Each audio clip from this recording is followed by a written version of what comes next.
welcome yourselves back to the weekly sports show, or as we should be calling it going forward, the daily sports show. And that is because today we're here to talk about a couple of late transfers that are taking place in the free agent world, boxing news, Prem Week 6 reactions, and Europa League and Champions League predictions. If you haven't checked out the previous videos and you're new to the channel, we talk about a variety of sports, whether it be predictions, reactions, Prem, Champions League, Europa League, obviously World Cup in the future, boxing, tennis, transfers, all that jazz. If you like that sort of stuff, let me know down below if you want to see any other stuff. Hit the subscribe button, leave a like. Obviously, comment down below who you think is going to win the Champions League. We intend to expand this to more of a podcast style thing once we probably hit a few more episodes, and we'll expand it going forward. Without further ado, let's dive into the Champions League predictions. So, Champions League finally returns tomorrow after all the qualification matches and whatnot, with Rangers and PSV being the final one, with Rangers qualifying the Champions League and PSV qualifying for the Europa League. So tomorrow, to start off, we have Dynamo Zagreb against Chelsea. So Chelsea are away from home. I am going to be guessing Chelsea are going to win with a 2-0 win. I don't think there'll be much in it because of Chelsea's performance, but Aubameyang obviously making his debut, I believe. Dortmund v Copenhagen, I think it'll be a 1-1 draw. Benfica v Maccabi Haifa. Never heard of Maccabi, so I'm going to go 3-0 Benfica. Sevilla against Man City, I'm going to go 2-1 Manchester City. RB Salzburg v AC Milan. AC Milan being away, so obviously Salzburg will have an advantage.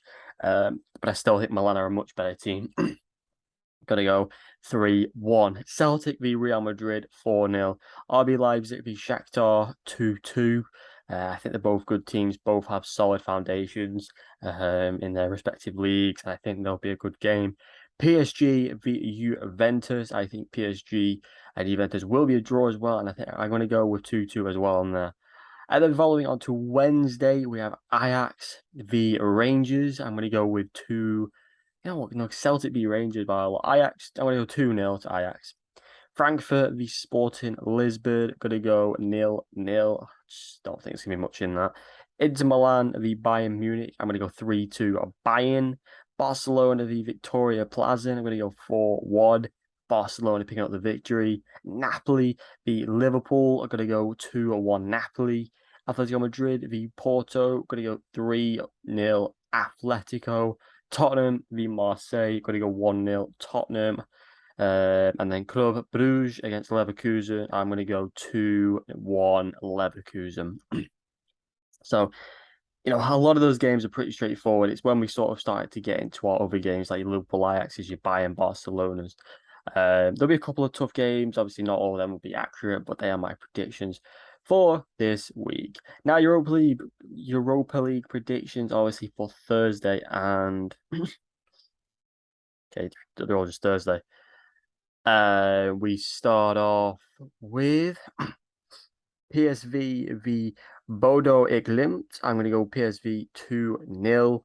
FC Zurich against Arsenal 4-0. Fenerbahce against Dynamo Kiev 2-1. Luto Goretz against Roma 3-0 to Roma. AEK Larnac against Rennes 1-0 Rennes. Malmo against Braga. I am going to go 1-1. HGK against Real Betis, 2-1 to Betis. Union Berlin against Union St. Gilios. Going to go 3-0 Union Berlin. Lazio v Feyenoord, I'm going to go 2-2. Manchester United v Real Sociedad, I'm going to go 2-1 Sociedad. Curvina Zeva, I have no idea how to pronounce that name. It's Monaco. Going to go 4-0 Monaco. Ferencvaros against Trabzonspor, going to go 0-0. Ammonia v Sheriff, going to go 2-1 Sheriff. That's the other group, the other two teams in the Man United group. SK Sturm Graz against Midtjylland, 2-1 Midtjylland. Nantes v Olympiacos, going to go 1-1. And SC Freiburg against Qarabag FK, going to go 2-1 SC Freiburg. A lot of random teams I've never friggin' heard of, but we moved forward. And Phil Jones, I've just read, has been left out of the Man United 25 squad for the European Europa League. Injured or not, he will not be able to be playing in that team. Um,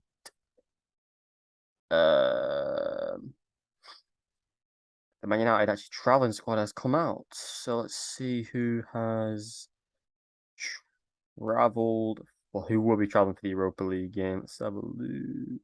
So the Manchester United Europa League team for the season is, I think you can change it when you get to the knockouts. David De Gea, Tom Heaton, and Dubravka. Dalot and Wamasaki for your right backs, Varane, Martinez, Maguire, Lindelof, and Tuanzebe for the centre back positions, Malacia and Shaw for your left back positions, Casemiro and McTominay for the CDM, Fred, Ericsson, Donny for the central midfield positions, Bruno Fernandes for the cam, Pellistri, Anthony, Rashford, Sancho, Martial, Ronaldo, and Garnacho are available as the forward players. I think I just read Anthony Elanga is not listed as he is qualifies for the B list due to his age.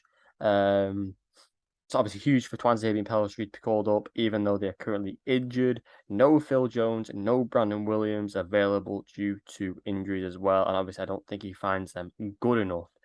And now, a couple of transfers. Diego Costa is set to sign for Wolves if everything goes well on the medical side of things. Then he will have well, I think he'll be signing a year or two contract and will come out of his retirement and play for Wolves in the Premier League, which I think will be a huge thing. Wolves are missing that clinical striker because I don't know why Jimenez is on the bench.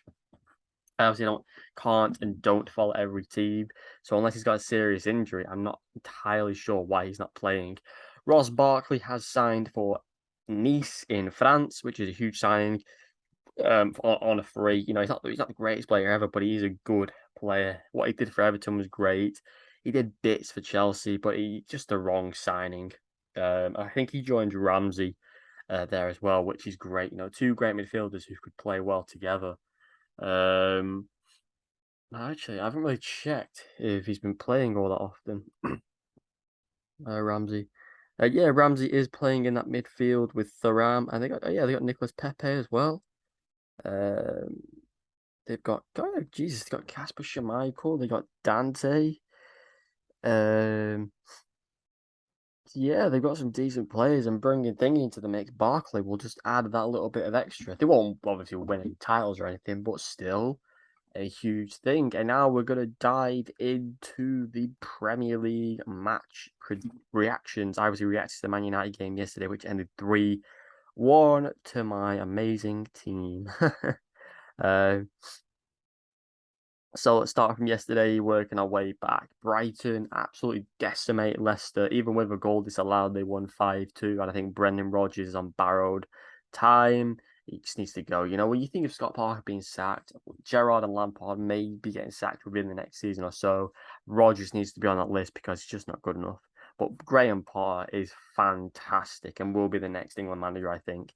Man United beat Arsenal 3-1, a solid performance from both teams. Arsenal were the dominant team, but United, end of the day, got the points and were the better counter-attacking team.